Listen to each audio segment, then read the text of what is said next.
My name is Jeremy Duncan. I work within the Housing Management and Support team of Southway Housing Trust, which also includes dealing with antisocial behaviour and hate crime. This week is Greater Manchester's Hate Crime Awareness Week.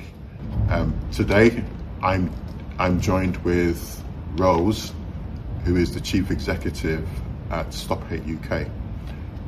Hello, Rose. How are you? Hi, I'm fine. Thank you very much for inviting me. Can you first of all just explain to us what Stop Hate does? Yeah, at Stop Hate UK, we're a charity and we've been running for over 30 years. And we support people who are affected by hate crime. So that might be someone who's directly targeted themselves, or if you witness it, or just because it's affecting your community or your housing estate, or just people you care about. So we provide a 24-hour helpline so that people can just call us and have a conversation about what's happening to them. We can work with them together to try and find some solutions.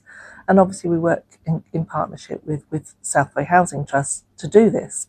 We also at the charity do lots of things like training, helping different authorities with how they tackle hate crime, because it's not just about obviously supporting the people, it's actually about bringing about change and trying to exactly what it says on our name, stop it. So stop hate. Yeah.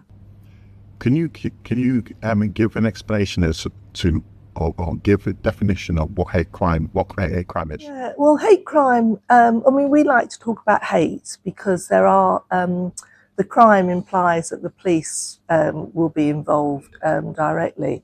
But hate incidents are what a lot of people experience, and they are, if somebody attacks you because of who you are. So if you think about your own identity, if somebody attacks you, calls you names, does something to you or your property because of that identity, then it would come under the umbrella of hate. So some things are crimes and in their own right, and the police would get involved to deal with that because that's their job. But there's other things that aren't always necessarily a crime in the first case, but they are damaging that individual.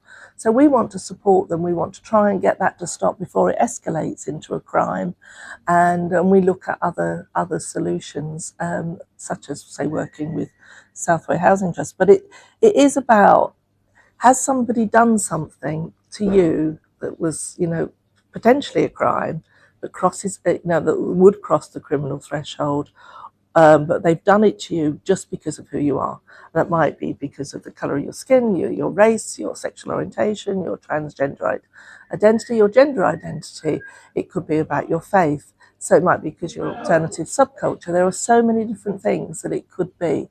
So we're open to talking to people who think they are being targeted for any aspect of their identity, and we'll help them work out what can be done. What characteristics are covered under the current hate crime legislation? Nationally, we have 5 monitored strands, and they are disability, which I apologise I forgot to mention in the other list, but obviously a really important one. People are targeted because of their disability or perceived disability. So it's disability, faith, race, sexual orientation, and transgender identity. They are nationally the 5 monitored strands. But in Greater Manchester, we're obviously supporting monitoring attacks on people who are alternatives, maybe goths, punks in a broad sense. But at Stop Hate UK, we're not restricted by any of that. We would say any aspect of your identity, because more and more authorities across the country are monitoring gender, and obviously that can be against all genders, but the main one that is reported is misogyny. So it's around attacks and targeting of women. What sort of action can be taken against perpetrators? Well, there's all sorts of things. Obviously, if it crosses the criminal threshold, then we would want to get the police involved, so that they can take, they could make their investigations, inquiries, and obviously that can lead to an arrest and a charge. But there are other things that can be done. We often contact housing providers because it can affect your tenancy. You know, if you actually are committing this, it could affect your tenancy. One of the most important things, or one of the very important things at Stop Hate UK, is to provide support to people, because often people don't report it until they've experienced it many times and are beginning, you know, really damaged by it. So people often want to be believed, they want to be listened to and heard, they want to be believed, and they want to know what their options are. So that's a great action in itself. But then we'll be looking at what other agencies can do. So is it the police? Do we need to get the police involved? And obviously the police aren't just interested in whether it's a crime, they're interested in looking at the community safety aspect. So it might be that that incident isn't considered a crime, but the police still need to take action because it's actually, it tells the police that there's tension in the area. But housing providers have ways to look at people's tenancies. Is it a breach of tenancy to commit it? So there's two sides, isn't there? There's about the person who's experiencing it. How do we support them? And you know, and obviously, as a landlord, Southway Housing Trust would want to know and want to be able to support that person and make sure they're safe, because there is always the risk of escalation, as I've said. So it's a multifaceted thing. But what we do at Stop Hate UK is we listen, find out what's been happening, what's happened in the past, how can we build that picture, and what does that person need and want to happen next. And then we look at what partners we need to involve. Is it the local authority? Is it like Manchester City Council? Is it Southway Housing Trust? Is it the police? Is it wider than that? There's all different sorts of people that we can engage with, because what we're trying to do is support the individual to stop it, but also look at, when we're stopping it, is there anything that needs to be done with the perpetrator or alleged perpetrator? Okay. You've kind of covered my next question as far as the support that's available for victims and witnesses of hate crime. My team is there 24 hours a day, every single day of the year.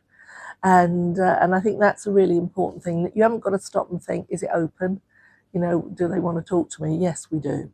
And we want to have that conversation about what's happened to you, or what you've witnessed, and what you want to happen next. And then we can look through those options with you. And it is confidential, it's independent, it's about you.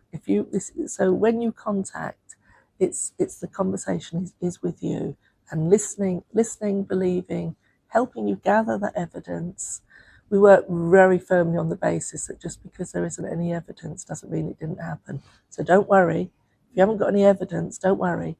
Talk to us, and we can still support you, but we can also look at ways of how we get that evidence. And I always say, just because there isn't any evidence today doesn't mean there won't be tomorrow. So don't let that put you off. So we're just there to talk to you 24 hours a day. Thank you very much, Rose. That's been very informative. Thank you for your insight. I just want to add that we do also have third-party reporting centres across our management area, details of which can be found on our website.